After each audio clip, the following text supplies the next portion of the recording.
চলো তাহলে খেলা শুরু। আমি হলাম তোমাদের গুরু। খবরি তো সালে কো খবরি তো সালে কো খবরি তো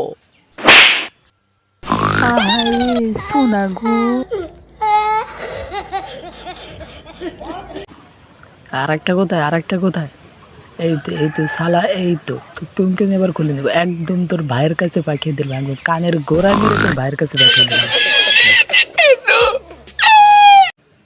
এবার নিয়ে আসলাম টু শেখার ইবো। ইবো না, মানে সরি স্কিপ করে, স্কিল সরি। चीटिंग करता है तू। चीटिंग करता है तू। গতবারের মতো এবার ওর ভাইকে কিন্তু একদম মেরে দেবো। এটা কি করলো শালা? খবরি তো শালা, তোর তো টুনটুনি এখনই খুলে নিচ্ছি। শালা এটা কি করলো ভাই, এটা কি?